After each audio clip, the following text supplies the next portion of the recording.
नमस्कार छात्रों। आज हम लोग 12वीं कक्षा के भारतीय इतिहास विषय से कुछ विषय के अंतर्गत जो पहला विषय है ईट मनके तथा अस्थियां, इसके बारे में हम लोग आज चर्चा करेंगे। आज इस सत्र के दौरान देखेंगे कि ईट मनके तथा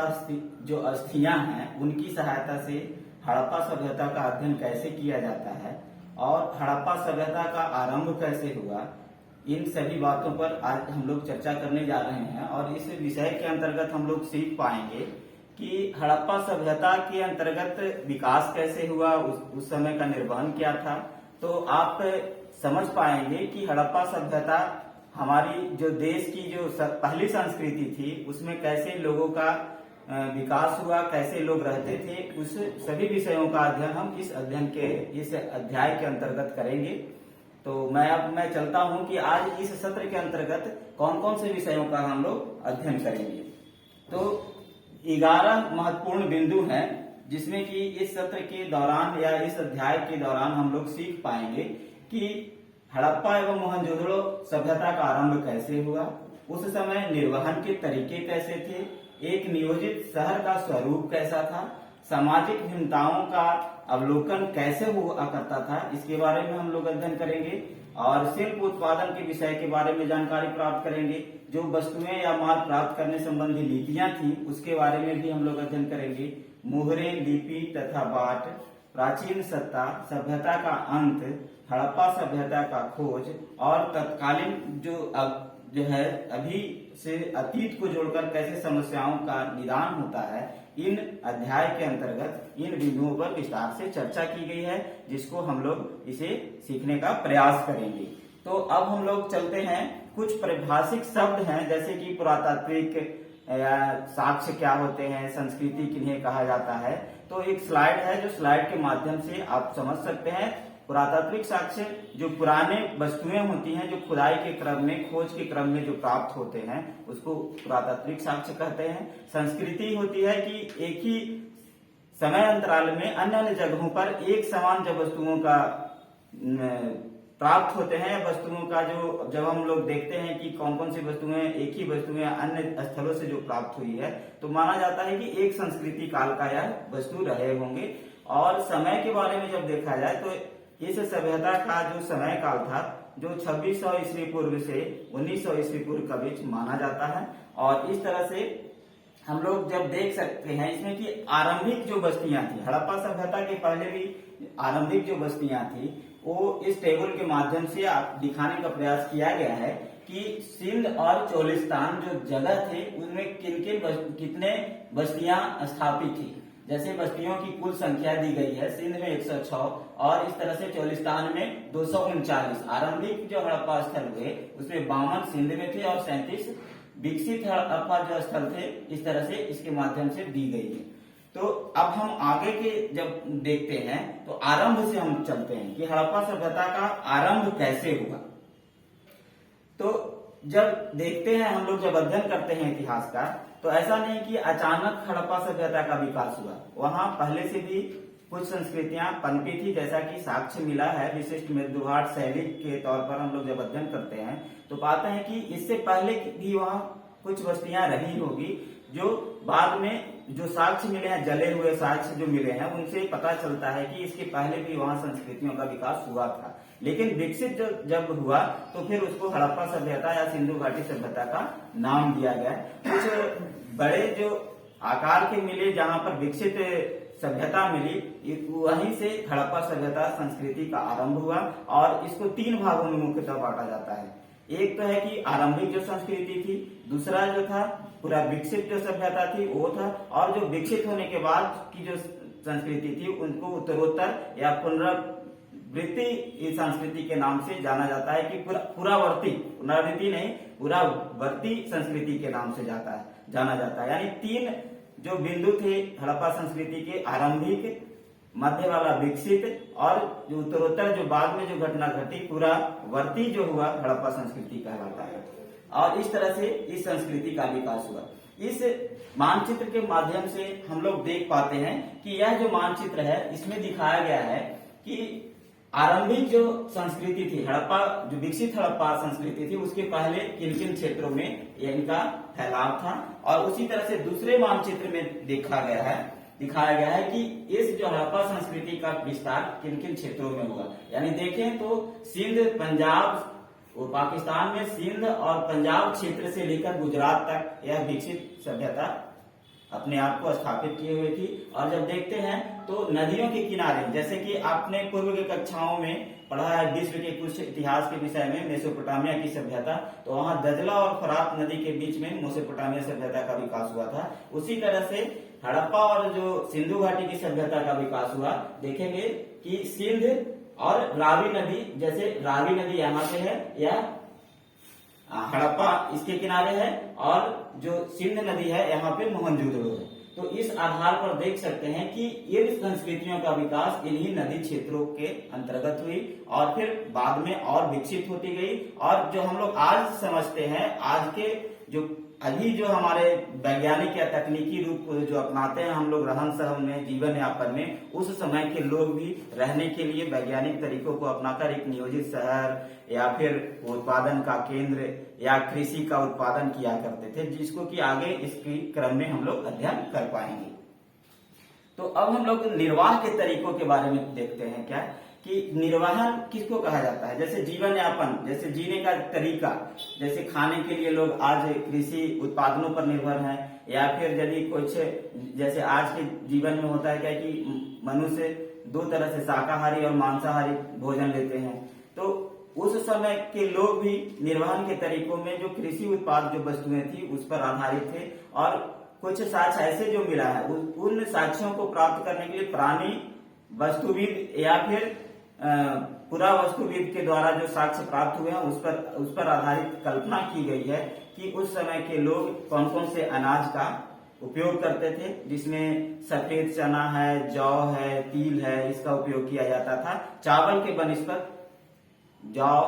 तिल, सफेद चना का उपयोग किया जाता था। और यदि शिकारी के तौर पर देखें तो उस समय दो तरह के जो है पुरातत्वविदों का कहना है कि कुछ जो जानवर होते थे वो पालतू होते थे और कुछ जो थे वो जंगली जानवर थे। और उनका भी जब अस्थियों का जो साक्ष्य प्राप्त हुआ है तो उसे पता लगा पाना थोड़ा मुश्किल है कि वो अपने आप में शिकारी के रूप में, आकेठक के रूप में काम करते थे या फिर दूसरे द्वारा उसको खरीदा करते थे या फिर उसके द्वारा प्राप्त किए जाते थे, यह अभी पता लगा पाना मुश्किल है। तो इस तरह से आप देखेंगे कि निर्वहन के तरीकों पर ज्यादातर वो कृषि उत्पादन पर निर्भर करते थे और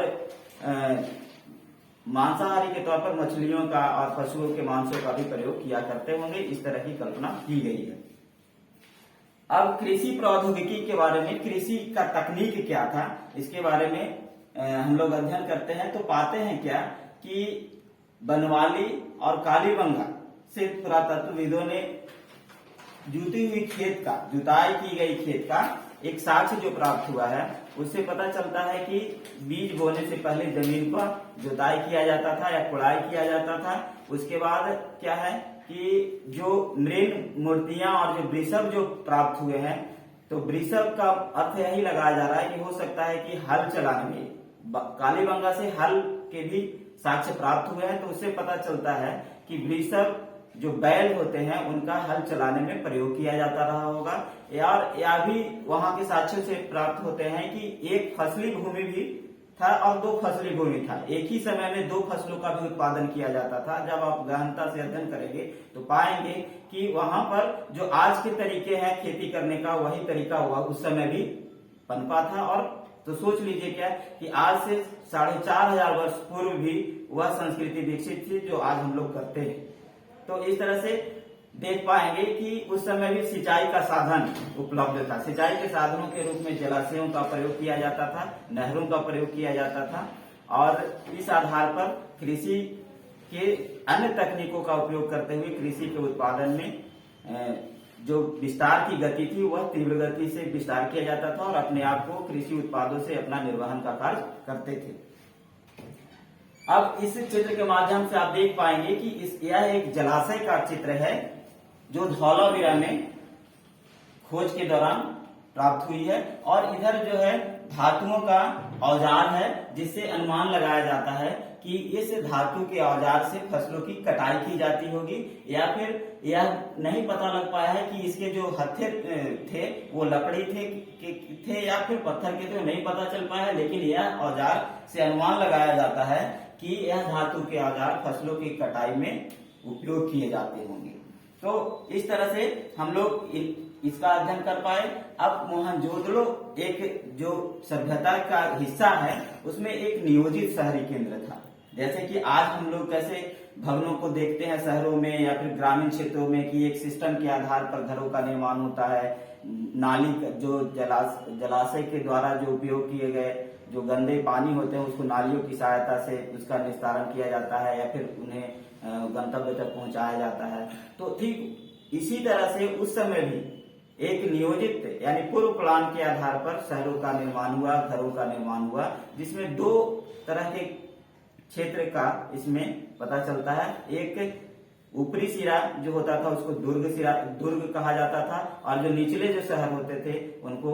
निचला शहर बोला जाता था। दो शहरों का इसमें दो तरह के जो थे, एक दुर्ग था, एक था निचला शहर। तो दुर्ग का जो निर्माण होता था वो चबूतरे पर होता था, कच्चे ईंटों से पहले चबूतरा का निर्माण किया जाता था और उस पर फिर मकान बनाए जाते थे, भवन बनाए जाते थे। और निचले सिरों में जो शहरों का निर्माण हुआ करता था उसमें भी एक सिस्टम के आधार पर एक लाइन में बनाए जाते थे, जिसमें कि उस घर के अंदर शौचालय भी हुआ करते थे, स्नान घर भी हुआ करते थे, नाली से उसके गंदे पानी का निस्तारण होता था, एक मेन होल से नाली को जोड़ा जाता था। तो इस तरह से देख पाएंगे कि दुर्ग पर जो ऊंचे स्थल बनाए गए थे वो इस साक्ष्य से पता चलता है कि वहां पर एक स्नानागार भी मिले हैं बहुत बड़ा और एक अन्नागार भी मिले हैं। तो उससे पता चलता है कि जो दुर्ग था वो सार्वजनिक स्थल के रूप में भी था और प्रशासनिक तौर पर जो काम करते थे उनके लिए भी वो स्थान था, सुरक्षा के दृष्टिकोण से भी बनाया गया था। और वो सार्वजनिक तौर पर वहां पे उत्सव मनाते थे या फिर जब कोई बड़ा पर्व या उत्साह मनाते थे तो एक समय में वो इकट्ठा होते थे। जैसे बड़ा अन्नागार मिलने का मतलब क्या है कि अन्न को बाढ़ से या फिर वर्षा के विभीषिकाओं से बचाया जा सके। और उसी तरह से जब स्नानागार जो मिले हैं, बड़ा सा जो स्नान घर मिला है, उससे यही पता चलता है कि समय पर कभी कोई बड़ा उत्सव मनाया जाता होगा तो उस समय लोग इकट्ठे होते होंगे और उसमें स्नान करते होंगे, पूजा पाठ करते होंगे। जैसे कि वहाँ की मृण मूर्तियां जो मिली हैं उससे यह भी पता चलता है कि एक बड़ा उत्साह या उत्सव के दौरान इन जगहों का इस्तेमाल किया जाता होगा। तो इस तरह से एक प्री प्लान है, यानी पूर्व से नियोजित तरीके से वहां पर शहरों का निर्माण किया जाता था। ऊपरी हिस्सा को दुर्ग कहा जाता था और निचले हिस्सा को निचले शहर के नाम से जाना जाता था। अब इन चित्रों के माध्यम से आप देख पाएंगे कि दुर्ग का यहाँ पे दिया गया है, नक्शा बनाया गया है और निचला शहर का बनाया गया है। आप देख सकते हैं कि इनको कैसे प्री प्लान किया गया था। जो वहां हम लोगों को जो खुदाई के दौरान साक्ष्य प्राप्त हुए हैं उसी के आधार पर इन मानचित्र का रचना किया गया है, निर्माण किया गया है। तो इस प्रकार हम देख पाते हैं कि किस तरह से अब इसमें हम मोहनजोदड़ो के नियोजित शहर के तरीकों को कुछ भागों में बांट के देख सकते हैं कि नालों का निर्माण। तो नालों का निर्माण एक जैसे निचला शहर में भवनों का था तो भवन में स्नान घर बनाए गए थे, शौचालय जो बनाए गए थे उसके पानी को एक नाली से जोड़ा जाता था, उसके बाद फिर उसको जो मेन नाली था उससे जोड़ा जाता था। और यह आज नहीं 4500 वर्ष पूर्व की यह घटना है और उस समय इन तरीकों को अपना करके अपने आप को स्वच्छ भी रखते थे और नालों का निस्तारण करते थे। आज देखते होंगे कि जब ज्यादा पानी हो जाता है घरों के किनारे तो रोड पर पानियां बहने लगती है। तो इसका मतलब क्या होता है कि हम लोग प्री प्लान नहीं है। लेकिन उस समय के लोग, आज से भी 4500 वर्ष पहले की बात है कि उस समय नालों का निर्माण किया गया था और अपने आप की स्वच्छता को अपनाने के लिए उस तरह के तरीकों को अपनाया गया था। जो गृह स्थापत्य है उसमें भी देखेंगे कि रहने का रूम अलग था, स्नान घर अलग था, शौचालय का अलग था। यदि वहां पर राहगीरों के लिए भी घर के बाहर की ओर पानी पिलाने के लिए था तो वहां पर भी एक पानी पिलाने की व्यवस्था की गई थी। तो इस तरह से घर का जो निर्माण हुआ था वह तैयारी करके पूरी तरह से गृह स्थापत्य नियोजन तरीके से बनाया गया था कि ताकि सभी लोगों को सुविधा हो सके। इस चित्र के माध्यम से आप देख सकते हैं कि मोहनजोदड़ो की एक नाली और इसके विशाल प्रवेश द्वार है जो साक्ष्य के दौरान प्राप्त हुए हैं। और यहाँ पर एक भवन का जो घर बना था उसका एक रूम का स्ट्रक्चर दिया गया है। इसके माध्यम से भी आप कल्पना करके सोच सकते हैं कि किस तरह से नालियों का निर्माण हुआ और किस तरह से घरों का निर्माण किया गया। तो अब दुर्ग के बारे में विस्तार से यदि चर्चा करते हैं तो पूर्व में भी मैंने चर्चा किया दुर्ग और स्नानागार के बारे में कि यह जो था वह सार्वजनिक उपयोग के लिए बनाए गए थे, या दुर्ग जो रहने का जो स्थान था वहां प्रशासनिक और विशिष्ट लोगों का निवास स्थान था, और जो स्नानागार और अन्नागार थे वो सार्वजनिक उपयोग के लिए उसको बनाया गया था कि ताकि वो सुरक्षित तरीके से इसका उपयोग किया जा सके। दुर्ग का यदि स्ट्रक्चर देखना चाहते हैं तो इस मैप के माध्यम से आप देख सकते हैं कि दुर्ग में कहां कहां पे कौन कौन सी चीजों का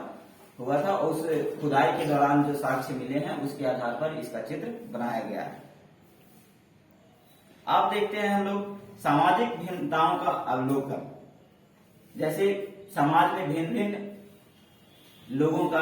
आवास होता है, तो इस आधार पर हम किस आधार पर इन लोगों में विभिन्नताओं का अवलोकन करते हैं। तो सबसे आसान तरीका है उस समय की सामाजिक विभिन्नताओं का अवलोकन करने का जो हमें साक्ष्य पर मिलते हैं वो है समाधान। उस समय की यह परंपरा थी कि जब लोगों की मृत्यु होती थी तो उनके साथ उनके उपयोग में लाए गए वस्तुओं को भी उस कब्र में दफनाया जाता था, और जब खुदाई हुए तो पता चला कि कुछ लोगों के कब्र में साधारण जो कॉमन यूज होने वाली है, जो सभी लोग यूज करते हैं, वो वस्तुएं रखी गई थी, लेकिन कुछ लोगों के कब्र में आभूषण और उस समय की बहुमूल्य वस्तुओं को रखा गया था। तो इसी आधार पर कल्पना की जाती है कि उस समय के जो रहने वाले लोग थे उनमें कुछ न कुछ सामाजिक विभिन्नताएं थी, तभी तो ऐसा हुआ कि उस समय के लोग विश्वास रखते थे, अपने विश्वास करते थे कि यदि यह मर जाते हैं तो इनको मरने के बाद स्वर्ग में इनको इस वस्तुओं का उपभोग करने के लिए दिया जाता था, और उसी पॉइंट ऑफ व्यू से, उसी दृष्टिकोण से उनके साथ उनके द्वारा उपयोग किए गए वस्तुओं को उस कब्र में दफनाया जाता था। तो खुदाई के दौरान जब यह वस्तुएं प्राप्त हुई तो इसे कल्पना की गई या फिर अनुमान लगाया गया कि इस तरह से लोग जब दफनाया गया तो हो सकता है कि उस समय के लोग सामाजिक विभिन्नताओं के कारण कुछ बड़े लोग रहे होंगे, अमीर रहे होंगे, कुछ गरीब रहे होंगे, जो जैसा वस्तुओं का इस्तेमाल करते थे उन वस्तुओं को वहां पे दफनाया गया है। तो इन के आधार पर सामाजिक विभिन्नताओं का अवलोकन किया जाता है हड़प्पा संस्कृति के समय का। जैसा कि एक शवदाह जो देख रहे हैं कि इनके उपयोग में लाए गए बर्तन को दफनाया गया है सामने में, और एक कंकाल पड़ा हुआ है जो इससे दर्शाया जाता है कि मतलब यह शवदाह गृह था, शवधाम था, शवदाह नहीं शवधाम था जिसको दफनाया जाता था, और उनके साथ में जो इनके द्वारा उपयोग किए जाने वाले मिट्टी के जो बर्तन है वो दिखाई पड़ रहा है इस शवधाम के अंतर्गत। और इसको आप कल्पना करके आप सोच सकते हैं कि कैसे इस तरह के कई समाधान प्राप्त हुए हैं। उससे पता चलता है कि लोगों में विभिन्नताएं वहां पर मौजूद थी। जो बहुमूल्य वस्तुओं का उपयोग करते थे उनके समाधान में बहुमूल्य जैसे उस समय के आभूषण में मनके का प्रयोग किया जाता था, जो सेलखड़ी या फिर लाजवर्त मोती के द्वारा बनाए जाते थे, उसको उसमें शामिल किया गया था। अब विलासता की वस्तुओं का खोज जब हम देखते हैं तो इस बिंदु के अंतर्गत हम लोग पाएंगे कि कुछ लोग जो थे क्या करते थे कि साधारण वस्तुओं का इस्तेमाल करते थे, और कुछ जो थे जिनके पास आवश्यकता से अधिक धन हो गए थे तो वह दूसरे प्रदेशों से मंगाए गए बहुमूल्य वस्तुओं का प्रयोग करते थे, पदार्थों का प्रयोग करते थे। तो इन वस्तुओं से के आधार पर पता चलता है क्या कि उस समय आवश्यकता से अधिक जिनके पास धन या अर्थ आ गए होंगे वो अपनी सुख सुविधा के लिए आभूषणों का प्रयोग या फिर वहां की जो बहुमूल्य वस्तुएं थी उसको प्रयोग सुविधा के अनुसार किया करते थे, और इन्हीं वस्तुओं के आधार पर उस समय की जो विलासता की जो प्रक्रिया थी आराम करने का, या फिर विलासता का मतलब क्या होता है कि आपको जो सुविधाजनक लगे उस चीज को लोग बहुत आसानी से खरीद लेता है। जैसे गर्मी में गर्मी लगता है लोगों को, पहले पंखा का आविष्कार नहीं हुआ था तो पंखा उपयोग करने लगे, अभी तत्काल में देखें तो एसी का प्रयोग करते हैं और सभी मौसमों में वो अपने आप को। तो उसी तरह से उस समय भी विलासता की वस्तुओं का जब खोज हम लोग के अंतर्गत देखते हैं तो जो साक्ष्य हमें प्राप्त होते हैं, जो वस्तुएं प्राप्त होती हैं, उससे हम पता लगा पाते हैं कि उस समय भी विलासता की वस्तुओं का प्रयोग किया जाता था। शिल्प उत्पादन के विषय के बारे में यदि जानकारी हम लोग देखें तो एक चहुंदड़ो जगह का नाम आता है। एक छोटी बस्ती थी, लेकिन वहां पर शिल्प का कार्य किया जाता था। मनके बनाने का, शंख की कटाई का, धातु का कर्म, मुहर बनाना, बाट बनाना यहाँ पर देखने को मिलता है कि यह चहुंदड़ो जो था वो शिल्प कला का केंद्र था। उसके बाद नागेश्वर और बालाकोट का भी जब देखे तो दोनों समुद्र तट के नजदीक में था और वहां पर भी वहां शिल्प के उत्पादन किए जाते थे और वहां से फिर दूसरे जगह व्यापार के माध्यम से भेजे जाते थे, जिसमें मनकों का प्रयोग होता था, स्फटिक था, क्वार्ट्ज था, सेल खड़ी थे, तांबा, कांसा तथा सोने जैसे धातुओं का प्रयोग किया जाता था। शंख को एक क्या कहते हैं उसको माला के तौर पर, सजाने के तौर पर, कहीं एक जगह शब्दावली में शंख भी जो मिले हैं उससे यह पता चलता है कि शिल्प जो थे वह वहां के वस्तुओं के निर्माण का केंद्र हुआ करता था और छोटे छोटे मनकों और आभूषणों का निर्माण किया करते थे शिल्प कला केंद्र के अंतर्गत। और चहुंदड़ो उसका एक महत्वपूर्ण स्थान रहा है। छोटी बस्ती थी लेकिन वहां पर केंद्र था। देख सकते हैं इसमें कि नक्काशी करके कितना सुंदर बनाया गया है। यह जो है बर्तन है और यह मनके हैं, ठीक है। इसके माध्यम से भी आप कल्पना कर सकते हैं कि इसकी जो बनावट है किस तरह से सुंदर है और आज से इतना साल पहले भी इस तरह के मनके तैयार किए जाते थे और इसके आधार पर आप कल्पना से भी बता सकते हैं कि हमारा जो संस्कृति था वह 4,500 पहले भी कितना समृद्ध था। उत्पादन केंद्रों की पहचान। अब यहाँ पर कैसे हम लोग इस संस्कृति के अंतर्गत उत्पादन केंद्रों की पहचान करते हैं, तो देखेंगे क्या कि पुरातत्वविद सामान्यतः निम्नलिखित वस्तुओं को ढूंढते हैं। जैसे वहां मनके से बनाए जाते होंगे तो शंख, तांबा, अयस्क, जो भी कच्चा माल वहां जो बनाने के लिए उपलब्ध थे उसको क्या किया जाता था, बनाने के बाद जो कूड़ा करकट बचता था वहां फेंक दिया जाता था।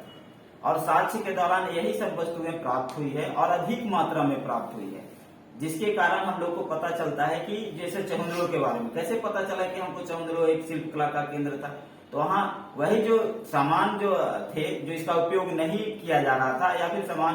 बनाने के क्रम में जो अतिरिक्त जो सामान बच गए या फिर जो बर्बाद हुए तो उसको ऐसे ही फेंक दिया जाता था। और वही साक्ष्य के रूप में जब आज हमें बहुत अधिक मात्रा में प्राप्त हुए तो अनुमान लगाया गया क्या पुरातत्वविदों के द्वारा कि यहाँ जरूर न कोई उत्पादन केंद्र रहा होगा और यहाँ से उत्पादन करके फिर दूसरे जगह इसका व्यापार किया जाता रहा होगा। माल प्राप्त करने संबंधी नीतियां। जैसे क्या था कि हड़प्पा संस्कृति में कुछ वस्तुएं ऐसी थी जो कि यहाँ पर उपलब्ध नहीं थी, जैसे तांबा और जो लाजवर्त था, क्वार्ट्ज था, जो आपके पूर्वी पश्चिमी देशों से मंगाए जाते थे, मेसोपोटामिया में से मंगाए जाते थे और जो कुछ तांबिक राजस्थान के खेतड़ी से भी मंगाए जाते थे। फिर आपके जो सोने के जो बहुमूल्य हैं जो साक्ष्य मिले वो दक्षिण भारत से मंगाए जाते थे। इस तरह से कैसे माल को प्राप्त किया जाए तो एक नीतियां बनाते थे वो लोग कि हम वहां पर जैसे कुछ जो सामान यहाँ पर उपलब्ध था कृषि उत्पादन वो सामान वहां पर ले जाते थे और उनका उपयोग के अनुसार उनको बेचते थे और वहां से वह सामान अपने यहाँ मंगवाते थे और उसको शिल्प केंद्रों के उत्पादन केंद्रों से उसे निर्मित करके लोगों तक पहुंच बनाते थे। और इस तरह से उनकी जो नीतियां थी वह आगे किए और आगे चल करके और व्यापार बढ़ता गया और इसी से उनका जो वस्तुएं थी वो प्राप्त होना प्रारंभ हो गए। कुछ साक्ष्य ऐसे भी मिले हैं जो मनके या जो बाट मिले हैं या जो कुछ मुद्राएं जो मिली हैं वो मेसोपोटामिया की सभ्यता के खोज में भी मिली हैं। तो इसी से पता चलता है कि यह जो सिंधु घाटी सभ्यता थी या हड़प्पा संस्कृति थी वह मेसोपोटामिया के समकालीन थी। तो इस तरह से हम देख पाते हैं कि वहां से भी कैसे सामान या वस्तुएं लाई जाती थी और यहाँ से जैसे कुछ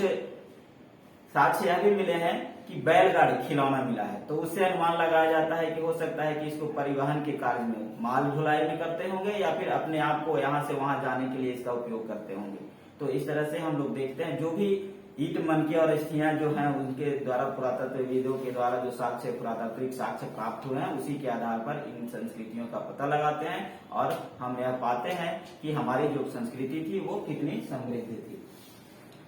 अब देखिए यह चित्र जो है पक्की मिट्टी का खिलौना है, इसमें बैलगाड़ी वृषभ के द्वारा खींचा जा रहा है और इसी के आधार पर कल्पना की जाती है कि हो सकता है कि इसको परिवहन के कार्यों में लाया जाता था। सुदूर क्षेत्रों से संपर्क में यह भूमिका निभाता था। अब मुहरे, लिपि तथा बाट, इन विषयों पर आप देख पाएंगे कि मुहरे, लिपि और तीन शब्द हैं यहाँ पे, मुहर और मुद्रांकन। तो इसमें एक उदाहरण के तौर पर दिया गया है कि आपको समझने में कि मुहर का क्या प्रयोग होता है। मुहर में क्या था कि जैसे सील, आजकल के लोग देखते हैं कि सील किया हुआ चीज, जैसे हम कुछ सामान मंगवाते हैं तो देखते हैं सील, यदि सील टूट गया है तो समझते हैं कि इसको पहले ही कोई खोल करके देख लिया है, इसका कोई उपयोग किया है। तो उस समय भी यही था कि जब एक जगह से दूसरे जगह वस्तुओं को भेजा जाता था तो जब थैला में बंद कर दिया जाता था तो एक सील लगाया जाता था और सील उस समय आज की तकनीक की तरह नहीं, जब मिट्टी कच्ची जो मिट्टी गिल्ली मिट्टी थी उस पर थोपा जाता था और एक मुहर जो बनाया गया था जो स्पेशल किसी एक का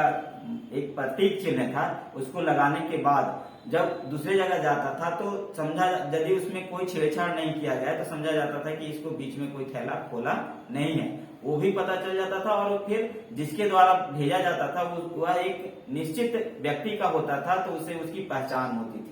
तो इस तरह से मुहरों का जो हुआ प्रचलन हुआ। लिपि के बारे में जब हम लोग देखेंगे तो आज तक के इस लिपि को पढ़ा नहीं जा सका है और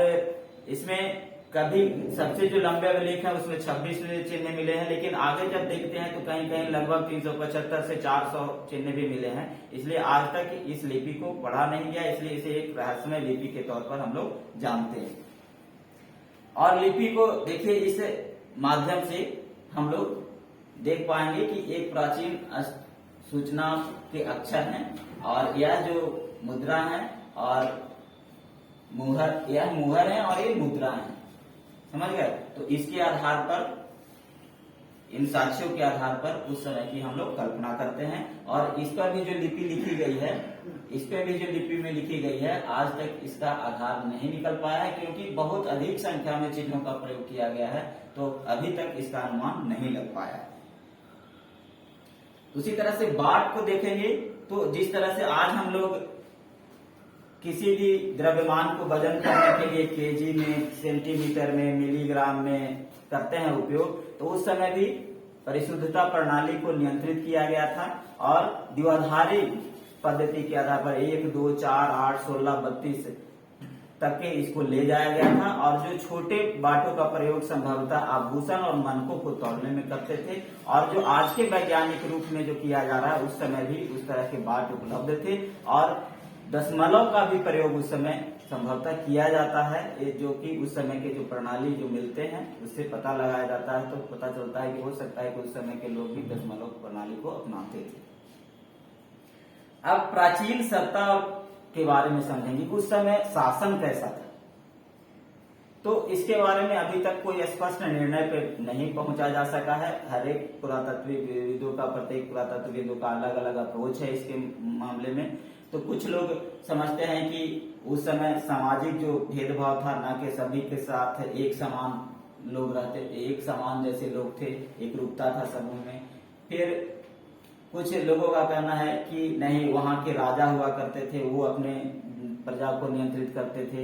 एक पत्थर की जो मूर्ति मिली है उसको पुरोहित राजा की संज्ञा दी गई है, जिसको कि इस चित्र के माध्यम से आप समझ सकते हैं। और पुरोहित राजा का जो चित्र मिला है उससे अनुमान लगाते हैं लोग कि यही उस समय के राजा हुआ करते थे। लेकिन अभी तक कोई स्पष्ट निर्णय तक नहीं पहुंचा जा सका है कि उस समय जो शासक वर्ग के लोग थे जो वो शासन करते थे या फिर आपसी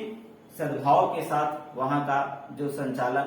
प्रशासन का संचालन होता था, यह अभी तक पूरे साक्ष्यों के साथ पता नहीं लग पाया है। कुछ लोगों का कहना है कि यदि ऐसा नहीं था तो फिर जब देखते हैं उतनी लंबी क्षेत्र में एक समान ईंटों का निर्माण होना, भवनों का निर्माण होना, नालियों का निर्माण होना, इस तरह से कैसे होता होगा? तो कहीं न कहीं एक नियंत्रण सत्ता रही होगी, तो उस आधार पर नियंत्रित करने वाली सत्ता के द्वारा ही इस तरह के निर्णय लिए जाते रहे होंगे। लेकिन अभी तक कोई स्पष्ट निर्णय पर नहीं पहुंचा जा सका है जो साक्ष्य हम लोगों को प्राप्त हुई है।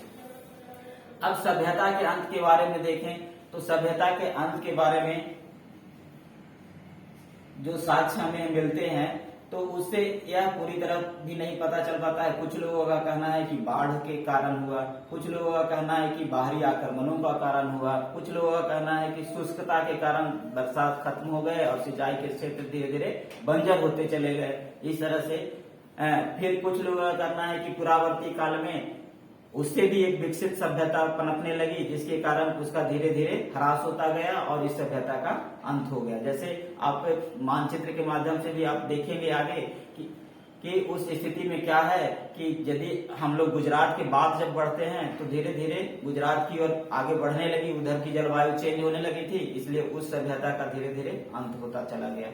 तो इस तरह से इस सभ्यता का अंत हुआ, लेकिन इससे भी अभी तक कोई जो विश्वसनीय जो तथ्य या साक्ष्य मिलने चाहिए वो अभी तक प्राप्त नहीं है। अब हड़प्पा सभ्यता की खोज, जब हम लोग इतना पढ़ लिए उतना संस्कृति के बारे में, तो इसका खोज जब हुआ 1921 से प्रारंभ हुआ, जब हमारे भारतीय पुरातात्विक सर्वेक्षण के पहले डायरेक्टर थे जनरल कनिंघम, तो उनको सौंपा गया। तो सबसे पहला जो खोज हुआ हड़प्पा में ईंटों का उस समय खुदाई चलने लगी, तो वहां जो ईंट थे वो सब बिखर गए, वहां से लोगों का द्वारा ईंटा चोरी कर लिया गया अपने अपने उपयोग के लिए। और उस स्थिति में देखे क्या कि यहाँ जो हमें साक्ष्य मिल रहे हैं और वो विश्वास नहीं करते थे, वो विश्वास करते थे साहित्यिक स्रोतों पर, और वहां साहित्यिक स्रोत प्राप्त नहीं हो रहे थे। कनिंघम साहब का भ्रम था कि उस समय वहां जो प्राप्त पुरातात्विक साक्ष्य प्राप्त हो रहे थे तो उस पर वो विश्वास नहीं करते थे, वो साहित्यिक स्रोतों पर विश्वास करते थे और कहते थे कि नहीं, यहाँ तो नहीं, पहले नहीं रहा होगा, ऐसे ही है। लेकिन बाद में जब मार्शल साहब ने इस पर विचार किया तो उन्होंने मार्शल साहब ने देखा और पुरातात्विक स्रोतों का जब पता लगाया और फिर उनको मेसोपोटामिया और यहाँ के सभ्यताओं का तुलनात्मक अध्ययन किया, तब पाया कि नहीं, यहाँ तो पहले 3000 वर्ष पहले यहाँ पर सभ्यता विकसित थी। और इस तरह से उन्होंने एक नया दिशा दी। भले जनरल कनिंघम सर को भारतीय पुरातात्विक सर्वेक्षण का जनक कहा जाता है, लेकिन उनसे सबसे अच्छा काम किया इन्होंने मार्शल साहब ने। मार्शल साहब ने इतिहास में एक नई सूचना दी भारतीय संस्कृतियों के बारे में कि यहाँ 3000 पहले भी यहाँ सभ्यता थी और उनका विकास हुआ था, और यहाँ जो आज हम लोग जीते हैं, जीवन बसर करते हैं, उसी तरह से लोग उस समय भी किया करते थे। तो कनिंघम सर का भ्रम था, इसमें था कि वो साहित्यिक स्रोतों में विश्वास करते थे। एक नवीन प्राचीन सभ्यता का जो हम मार्शल साहब का नाम लिए, तो उन्होंने 1924 में पता लगाया और कहा कि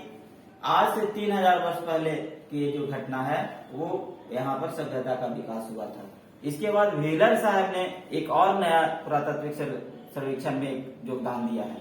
कि मार्शल साहब का कहना था कि क्षैतिज जब खुदाई होती थी तो उनके द्वारा जो क्षैतिज था और एक था अस्तर वाइज था। तो क्षैतिज जब खुदाई होती थी तो उसमें होता था क्या, क्षैतिज खुदाई के दौरान इस तरह से था, अस्तर वाइज था। तो इस तरह के जो खुदाई मार्शल साहब ने दिया, जिसमें जो पुरातात्विक जो स्रोत थे वो नष्ट हो गए और स्तर का पता नहीं चल पाया कि किस स्तर में किस सभ्यता का विकास हुआ। और व्हीलर महोदय ने इस स्तर वाइज विन्यास का जब अध्ययन किया तो पाया कि यहाँ तो और समृद्ध संस्कृति का पता चल सकता था, लेकिन जो खुदाई हुई उस क्रम सारे वस्तुओं का क्या हो गया, नष्ट हो गया, जिससे हम सही कल्पना या सही उत्तर तक नहीं पहुंच पाए। जिसका कारण रहा कि व्हीलर साहब के जो विचार थे उसको फिर अपनाया गया और फिर स्तरवाद, आज जो हम लोग जब भी हमारा जो लेटेस्ट जो आधुनिक पुरातात्विक सर्वेक्षण है भारत सरकार का, वो स्तरवाद विन्यास के आधार पर खुदाई करती है और पता लगाती है कि जो भविष्य में अतीत में मेरा जो संस्कृति था वो कैसा था और किस आधार पर उसकी कल्पना की जाए, उसके आधार पर वो पता लगाते हैं। तो इस आधार पर देखते हैं कि एक नवीन प्राचीन सभ्यता का इसे पता चला। अब नई तकनीकों तथा प्रश्न वही जो हम व्हीलर साहब महोदय का कहे, वही 1944 में सर्वेक्षण के दौरान डॉक्टर जनरल REM व्हीलर ने इस समस्या का निदान किया, जो स्तरवाइज विन्यास का उन्होंने खोज की और उसी के आधार पर खुदाई की गई, जिससे इस नई तकनीक से एक नया पुरातात्विक सर्वेक्षण को दृष्टिकोण मिला और उसके आधार पर पुरातात्विक साक्ष्यों का अध्ययन किया गया और उसी के आधार पर अतीत की कल्पनाओं को विकसित किया गया।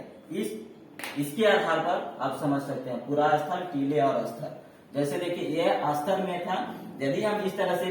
करेंगे खुदाई तो इसमें जितने भी वस्तुएं पड़ी हुई है पुरातत्व के तौर पर वो नष्ट हो जाती है, लेकिन यदि हम स्तर वाइज करते हैं खुदाई तो उन वस्तुओं को